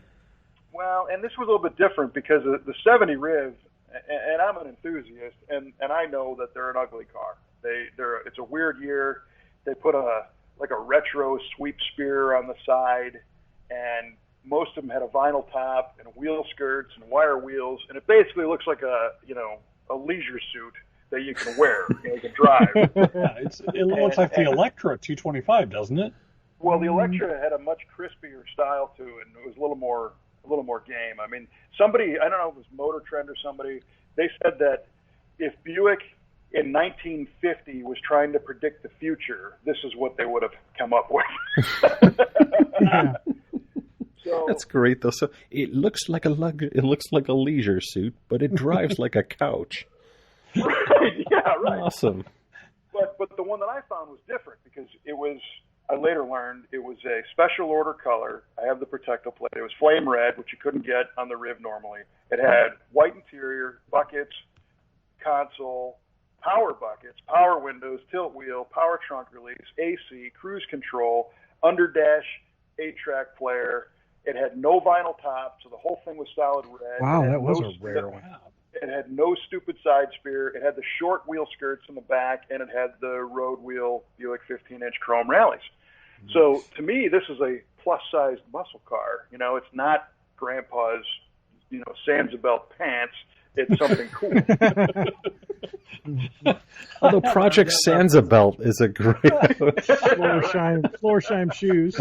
Yeah, right, totally. White belt. So I drove that thing into the ground because that's what you do when you're that age. And I got my job in California, and I couldn't keep it. It was all apart, and I ended up selling it. And I always wanted that car back, but I never found another one that was equipped as such. Well, a couple of years ago, again, Craigslist jumped up and kind of bit me in the ass, and I found a Titian red, which is a darker red than the flame red, but a Titian red 70 Riv in South Dakota that had no vinyl, short skirts, black interior, 24,000 original miles on the car, and I ended up buying it from the original owner, and that's sitting behind me right now in the garage, so I do have that one, which is pretty cool. Cool. That's awesome. Yeah. Good on you. Yeah. So, a lifelong Buick love affair. Yeah, so on Muscle Car of the Week in the Brothers collection is a Saturn Yellow 70 Stage 1 4-speed GSX that they were fortunate. I was fortunate enough to have them actually let me drive that car, which I've resolved is about as close as I'm ever going to be to owning one, is to stand next to somebody else's. Because one sold last weekend for just over $200,000 again, so they're something. I don't know, maybe someday. I hope so. Let's make that happen. So if we start a GoFundMe page. Yeah. Right. So, Kevin, do you guys have any Buicks in the shop right now, or? Interestingly, right now I don't, but there's another really awesome car, and I'm going to invite all you guys to the Muscle Car and Corvette Nationals in Chicago in November. Hell yes. It's a different kind of a show because it's where you go to see the pinnacle, pedigreed, fully documented, over-the-top muscle cars. It's not a lot of custom stuff. It's not a lot of, they have a few modified cars here and there. And I was never really a pure, stock muscle car guy. But when you get access to some of the real deal cars, it kind of changes your viewpoint a little bit because you're like, wow, that's an L88 Corvette and it's sitting right here. Or, wow, this is one of two Hearst Olds convertibles built in '69 and here it is, And I'm a history geek, so I really dig that exposure. Mm-hmm. Well, this year at the McCacken Show, it's a horrible acronym, but that's what it's called, the McCacken Show. Sounds like I'm not Chicago. going there. I'm going to go to the show. I'm not going to go, never mind. This year they're doing an invitational of GSX Buicks. So Ooh. they have 1970, 71, and 72, and they've got at least one of every color. Because in 70 you could get them in Saturn yellow and Apollo white, but in 71 and 2 you could get them in just about every color that Buick made for the A body, with the stripe and the wing and all that stuff. But the centerpiece is going to be a car that was built in 69, and it's the prototype 1970 GSX, and it's got a special three-piece wing on the back that did not make production. It's got a special hood, special chin spoiler, and the interior, it's pearl white, kind of silverish with black stripes, but the interior is a combination of red, orange, black, and white, giant checkers and crazy stuff. And this is the documented prototype, and it lives in Ohio. And it never gets out, but we convinced the owner to bring it out for this event. So I've never seen it in person, but it was on my wall when I was a kid, and I'm really looking forward to going and checking it out. That is awesome. So yeah, guys, get that on the list, and don't let Eric write it down, because Eric messed up last year, and we were supposed to go to a show that was also the pinnacle of something. Eric misread it, and we wound up at the Pinochle Nationals, which... All right. That was serious unfortunate. I know, Brian, you were really looking forward to that. Yeah, it was okay. We did okay. We ate a lot of kuchen, for those of you from the East Coast. Kuchen, yeah! You are only the third person that word kuchen comes up, and I've had people go, "You're insane." I'm like, no. The kuchen was like the good coffee cake. You couldn't touch the kuchen if company was coming over. That's right. In fact, my grandmother used to sing me a nursery rhyme in German about baking a kuchen. So, Really? Oh, yeah. I'm not going to sing it, but I can hear it in my head. Ah, shucks. What if we all snap or clap? Would you? You could try, but Because we do need a new theme song for our show, and that would be great. yeah. All right, maybe there's a YouTube version I'll share with you if I find it. Okay, so I'm just too West Coast. I don't know what the word is. So see, everybody's all laughing, haha, and I don't know what it is. Kuchen, so. it's a German. It's like German for like cake. It is German for cake. It is cake then. Okay. Yeah. Okay. Yeah. It's not- Cuchen or Kuchen is how it's spelled. Yeah, Only reason I know that is because I lived in Massachusetts for a couple of years. So See, Yeah. the kuchen, and the kuchen always had like that crumb stuff on top of it. It was It sounds really good. It sounds, yeah. well, if you were allowed to eat it, my only memories of kuchen were trying to grab a piece and having my hand swatted away. So I have like a lot of scar tissue on the top of my left hand. Right, just like when you're at the car show. Nicely played. that wasn't kuchen he was grabbing. Hey, I call it the kuchen. Release the kuchen, that's what I say. He was looking for a ride in the Kuchenwagen.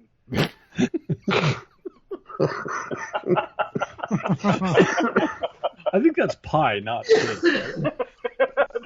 Depends, certain counties of Ohio, it's the Kuchenwagen. It's from Hollywood Knox.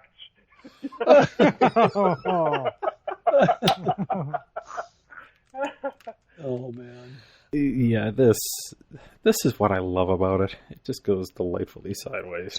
So around, I'm going to back up for a second because I want to know, if you'd like to share with us, what projects do you have in the V8 Speed and Resto shop right now? All right, yeah, okay. So it's an interesting mix, and what we find is we'll work on a particular type of car, and then 5 more similar will show up because we did that one. So we tend to always have a supply of first-generation Camaros in the shop. And today we've got a 68 in the shop that was restored somewhere else but had drivability issues. So we just did a Holly Sniper fuel injection system on that and did a brake upgrade and some Global West arms and stuff like that. We have another 68 in the shop. And Brian, I don't know if you know who Tony Rappin is, but Tony was one of the moderators on ProTouring.com for years, and he's an engineer in Michigan, in Detroit. He works for GM, and his grandfather bought this car new for his grandmother in '67, and it's been in the family forever. And he has been, again, trying to do a regular guy restoration in his garage as he raises kids and has his day job. So it's been a 20-some year process, and it's funny because the car has an LS1 back when LS1s were unobtainable. He put this in there in 98, I think, or 99. Oh, no kidding. And somebody hand-stitched the harness together, and there was no aftermarket parts, and he's got, all this kind of like vintage LS1 stuff, which is a new thing now. And he finally got to the point where he just couldn't get it together, so he sent it to us a few months ago, and we got that running yesterday. So that awesome. was neat. It's the first time that car's run since like '92, I think. No so we're going to finish a few details, send it home, and he'll be able to drive that. And on the opposite end of the spectrum, we have a '69 Camaro that we just finished, an LT4 supercharged dry sump, late model ZR1 motor that put down 672 to the wheels. So, well, you got to start somewhere, You're right. Yeah. And this guy likes to speed onto the freeway down the off ramps is kind of what he does with this car. So he'll get there faster now. But it's all Detroit speed and Forge line, and it reads like a who's who of all the great pro touring companies and stuff that you could do to a '69. Nice. So we have those. I've got two Dusters in the shop. I got a '74 that we're doing, a '74 360 car. It's blue that we have been just doing some repairs on, and then we're doing a full rotisserie, slightly modified restoration on a '73 Duster 340. Awesome. And that's cool. Then I've got a '51 Chevy pickup truck that was our customer's grandfather's. Was this the one with the dump bed? Yes, it's got a dump bed on it. Way cool. And that his grandfather built the dump bed, and he brought that to us on 3 separate trailers, and we did all the metal work and put all that thing back together, and it's got a V8 conversion on it, and it's cool, and it's going back to the farm, but it'll be not used quite as heavily. We've also got a bunch of fat fender cars. I've got a '38 Chevy that again was our customer's dad's, and unfortunately he's no longer with us, but the family has the means to create his vision. So kind of a slightly modern street rod version of a '38 with a like a TCI style front end and a crate small block, just kind of basic. We're doing metal paint, suspension, basically the whole car. We've got a '46 Ford 2-door small block Chevy TCI, kind of similar to a '38, but that's a repaint car and metal work fix. We had to make a whole bunch of stuff. Our metal shop did a tremendous job of making fenders for that thing on the English wheel because you can't get them. And wow. It's cool, and it's a full-on custom piece that kind of looks stock, so nobody's really going to know, but it was a great exercise. And then we've got a 39 LaSalle combination hearse ambulance that we're doing a repaint on. And this thing is crazy because it's got its original flathead. It's a coach-built vehicle, and it was originally commissioned in the little town of Red Bud, Illinois, where our shop is. Oh, neat. So it's come home to be redone, and this one has wood frame doors and lots of wood in the floor and everything. And then the sheet metal was all skinned over it. And it's funny because it had trim on the doors. You take the trim off, and there's tacks in the door, actually hammered in little nails that attach the skin to the wood, and they hit it underneath the trim, and a lot of lead. And so we stripped that whole thing, and it's getting a color change and getting some mechanical fixes. So that's kind of the pile of fat fendered cars. Then I've got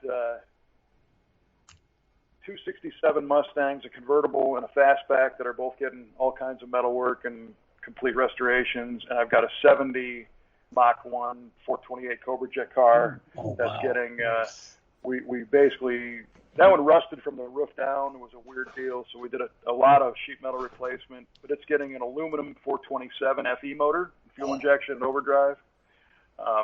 So it'll be a cool one. And then I've got a 67 GTO. I got a 68 GTO. We've got a 67 Galaxy 500 XL convertible that we're working on. We got a 79 Trans Am, and we just did an LS3 swap. I got a 65 Impala. We got a lot of stuff. So I mean, it's kind of a 69 Chevelle SS 396 that was last driven in '84, I think, and it's on the old Rocket Racing chrome wheels, and the tires stick out of the fenders, and it's got ladder bars. And it is a street machine, man. I mean, stickers in the quarter windows. It is just super cool. And we're just getting it running again, and our customer is going to use it in his kid's wedding coming up in the fall, as it was. So it was in his wedding, when that was current, and now his kid's wedding retro, So. Oh, that's pretty cool.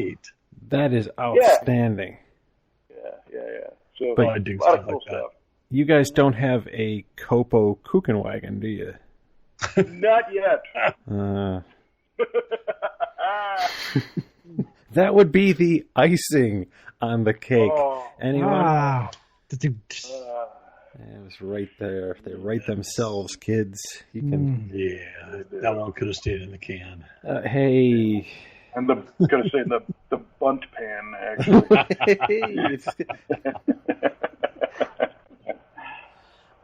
We could even take that. Let's go. What the hell? Swing and a miss. Anyway, it's a whole thing. What do you got? You got to throw them all out. Some of them stick. Yeah. So it's a lot of, the shops in different departments, and the metal shop and the body shop and the mechanic shop, they all kind of work at their own speed, but it's a tremendously talented group of guys and gals. We have Kelly is not our only female. We've got a fabricator who's a younger gal who's been really doing some good work on this 67 Mustang, and it's people that care and that bring it, and that's the biggest thing. They like doing this stuff. They like seeing the customer get excited when you show them progress, and it really matters.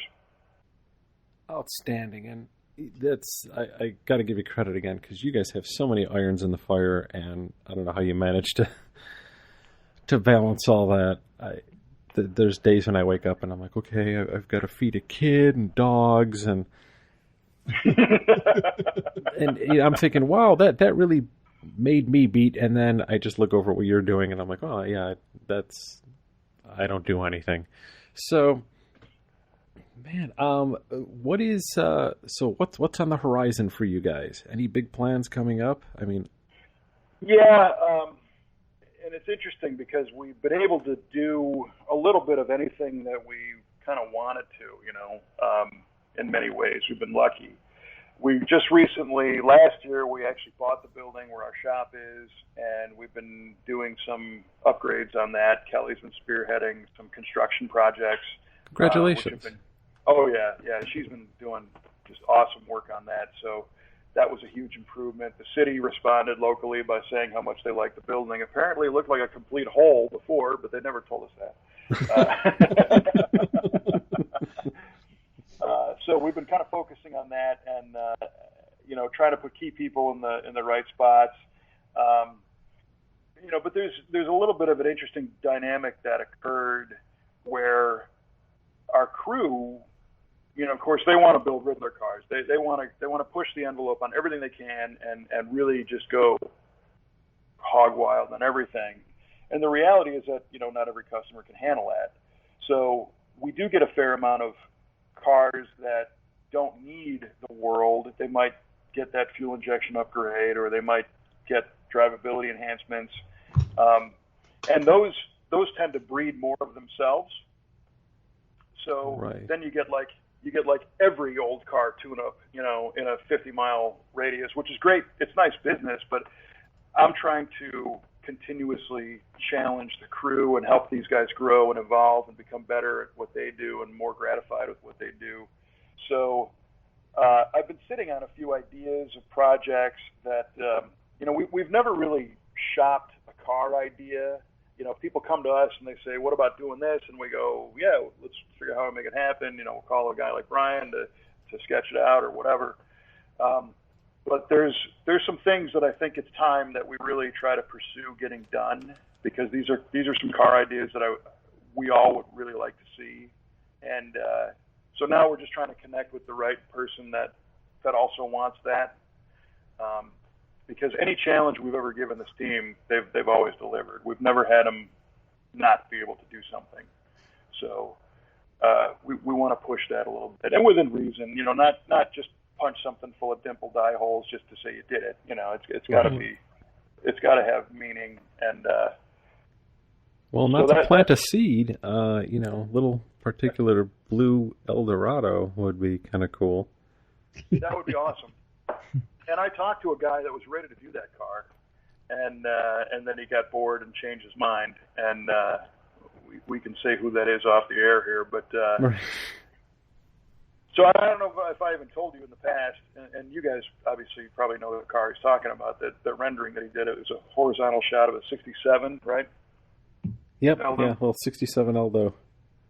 And it was a rear drive conversion, and me being into these old Rivieras, I know that the platform between the Toro, the Eldo, and the Riv is similar from the floor up.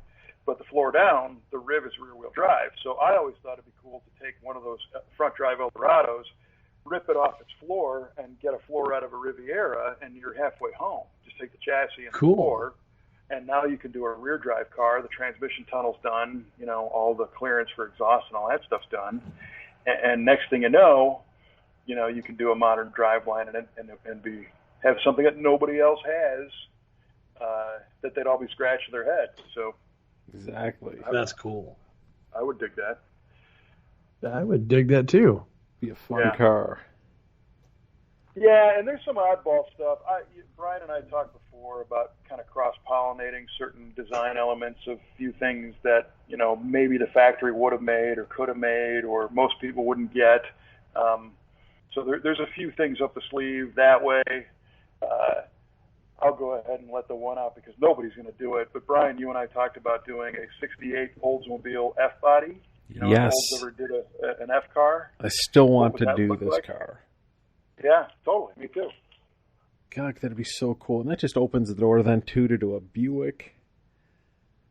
Not to tug at your heartstrings. Yeah, no, I mean you could, and well, in my own camp.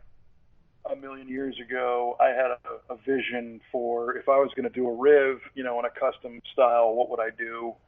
Which is different. Rivieras get picked on by the lowrider crowd. They get picked on by the custom crowd, and none of them really enhance the car. But there's a way, I think, to do one of those to where it'd be what it's supposed to be, a personal luxury coupe, lots of power, lots of comfort, and something enjoyable and cool and clean. Nice. So, exactly. There's that. I think your tandem front axle idea on that is really going to wake some people up. Well, yeah, and the articulating section in the middle where it would go around turns. It's going to be... With a dancing deck lid. Yeah. It's going to be great. If we can get the Hanna-Barbera people on board for this one, it's going to be a winner. Right. Well, and my list is about 100 deep now of these ideas, and it sucks because nobody, if you don't want to share them and be like, I gave away the greatest idea in the world, but then nobody ever hears about it and doesn't get built. And even if I'm not the guy that builds it, some of these cars just kind of, I think, would be cool if they happened. But you know how it is. If you are the one who actually came up with the creativity on it, maybe you want to be recognized for that because you thought a little bit differently, even though somebody might steal it and do their own thing. But a question I put to you is, have you ever seen a 70 Monte Carlo done with a Chevelle front end? And to me, that's a natural. Here's the great part. I'll have to send it to you. Yeah, well, I know you've done Monte renderings, but I didn't necessarily know that I saw the front. Yeah, I didn't do the full Chevelle front. I stuck the Chevelle, like the headlamp trim and the grille out of a 72 into a 72 Monte. Yeah. Well, I'm envisioning that a black black 70 with the quad headlights, the Chevelle grill, the whole cowl induction hood. Just do the whole Chevelle SS nose done properly on a Monte Carlo, and then tighten up the taillights just a bit. Do the car in black. Keep all the stock interior, but wrap it with a French stitch suede. Do a more supportive seat, but still look like what it's supposed to be. Open the hood. It's an LSA. It's got the red engine cover. It's got red calipers through a big forge line. And now you've got a car that's going to stop everybody dead in their tracks, and it didn't take much to do, you know? That's cool. Yeah, so now, Monte Chevello. would you be keeping the character line on the fenders and the quarter panels from the Monte? I'd leave that up to you to figure out. I'm not that smart. And small wheel openers in the back. There's details that need to be ironed out because, yeah, they got that slab-sided character line thing that the Chevelle does not have. Either you put the subtle flares that the Chevelle has and take that big thing out. I don't know. I think I have this figured out in my head. Yeah, there you go. We'll whip up a little sketch for you and see what you think. Yeah, I was calling it the Monte Carlo. Hell yes, nice. This is so much better than my idea for the dual cowl Monte, which I was going to call the Munster Carlo. But driven by Yvonne DiCarlo. Or we could take this back to the whole cheese reference from before and have literally the Munster Carlo. This is awesome. Oh, yeah. Be white on the inside and orange on the out. Oh, God. It had orange line tires. It's going to be awesome. Yeah, and it would have string cheese cobwebs, to the floor. Nice. Ooh. Or El Camino front end on our El Camino rear on a Monte Carlo front clip and the El Carlo. Ooh. Ooh. My dad had a buddy who took and put the front clip. Montemino. Ooh, Montemino. Montemino. Oh. My dad had a buddy back in the day who took a Pontiac, not the Grand Prix, was it the Grand Am, which was the sportier version, and stuck that front clip, the doors, and the dashboard and the seats out of the Grand Am onto the Camino and called it the Grand Camino. Nice. That was such a cool little car, man. The Grand Camino. I like the name, man. It was a cool car. It's an awesome name. God, Doug had all these cool Caminos. But anyway, so I dig it. No, yeah, you know what we'll do? We will get together at some point and record another show where all it is, it just mash up cars.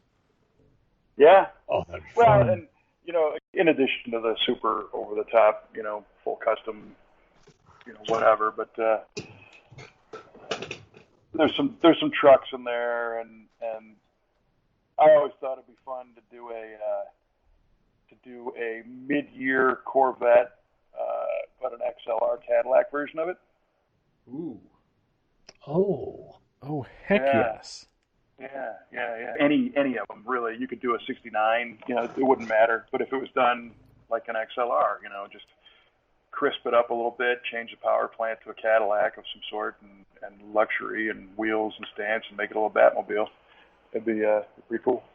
On the opposite side, why not just do like a mashup, like a low level, like a 300 Chevelle, and a Cadillac, and do like an early version Cimarron? Ooh. Yikes. You can hear the stomachs churning. It's got to be a four-door, right? Four-door fastback. Oh, that'd be even better. Pillow seats. Ooh. And of course, the Cimarron would have to be cinnamon colored. Of course. Right. Yes. It'd be the Shimmer. Cimarron. leave one rear tire out of balance on purpose. Yeah, it'd be outstanding. So, man, I cannot thank you enough for your time tonight. Oh, no, me neither, man. I appreciate this. This was a lot of fun.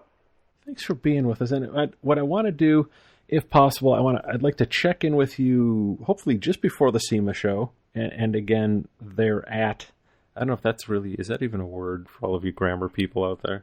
It works. They're at. No, Brian, it's not they're at.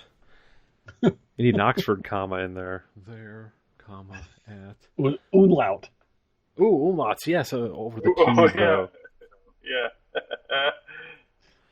But yeah, I would love to. And I tell you, you're going to be doing the similar thing on Monday evening again with the whole kind of the grand premiere at SEMA?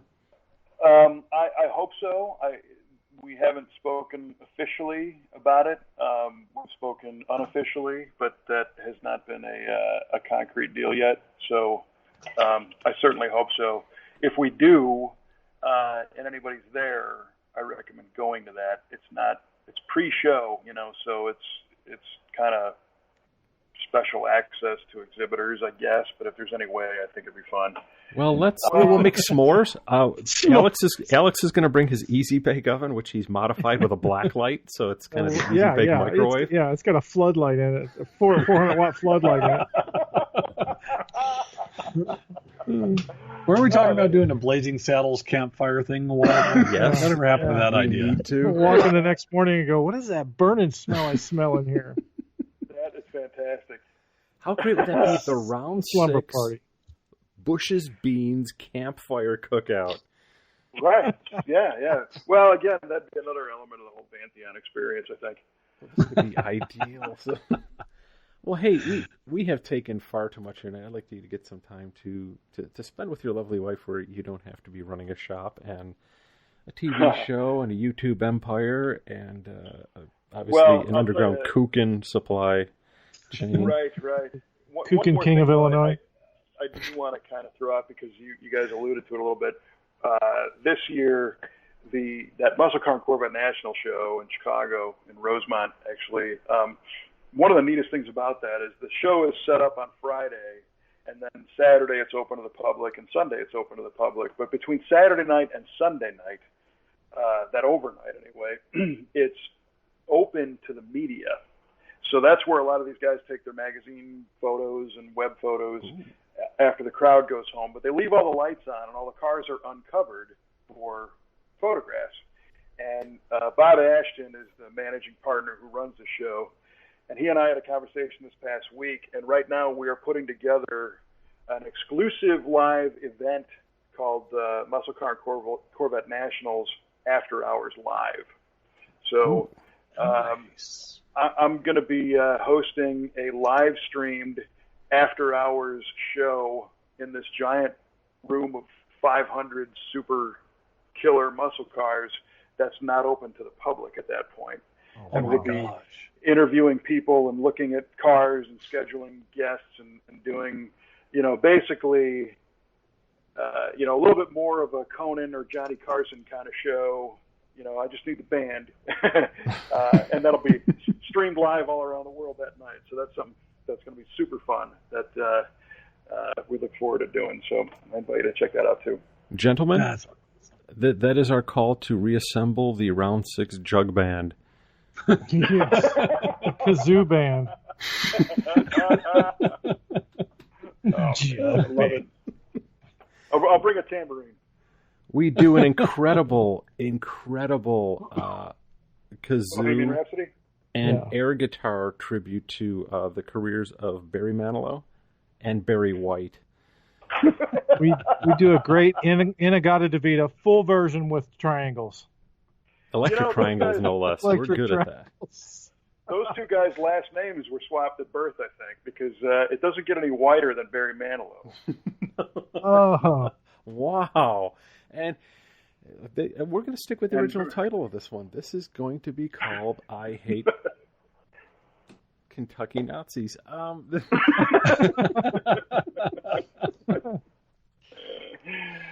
Well, guys, again, I super appreciate the time. It's a lot of fun, and I listen to the show. I'm honored to be a guest, and will continue to listen and share it everywhere I can. So, thank you, guys. This was great. Thank you. The honor was ours. Thank you very much, sir. Oh, thanks. It was a lot of fun. Yeah, absolutely. And all we can ask of you is that when you finally build the V8 tower, when you guys are done with that, if you will just loop our podcast continuously in the elevators. Oh, yeah. I should already do that. In the bathrooms. Right. That's how he keeps his crew working all the time. I'm like, oh, crap, I got to go in there. I'll make it quick. So, But thank you again, sir. Looking forward to catching up with you again soon. And man, thank you, and please, by all means, thank your lovely wife Kelly for loaning you to us for a couple hours tonight. I sure will. It was her pleasure. Here, you guys deal with them. Yeah, I've heard this story. Awesome. Well, thank you, sir. You got it, man. Thank you, guys. Have a great night. All right. That was an unbelievable episode, guys. I'm kind of lost for words, as I usually am after listening to Kevin. And we've got to make plans for the show in Chicago. Yeah, I've been reading about that one for the last couple of years, and the event coverage that I've seen is phenomenal.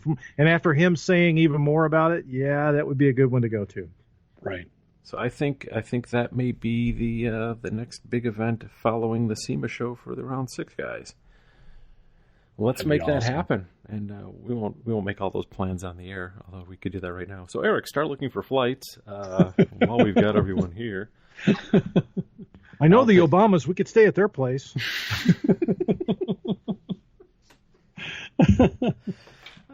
Bring your bulletproof vests. So, if you're in Chicago, though, thanks a lot, beautiful city. Thanks for being part of our show. Moving right along. Let's wrap this one up. Again, I can't say thanks enough to Kevin Oeste for taking time out of his obviously very busy schedule to be with us.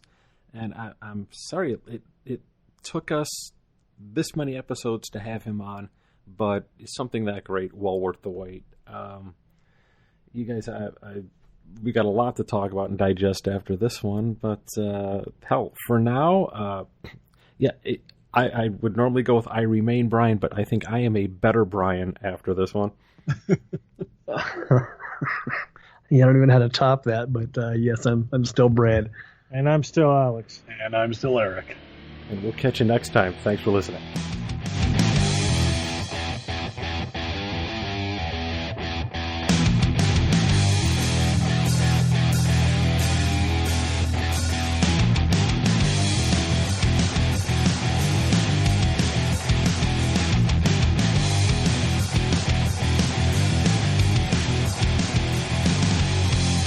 Orthodox porn, then we figured, well, what about Orthodox Jewish porn? You could have, you could go to like goldmanshowers.com. Oh, still wear the hat. Goldman Showers.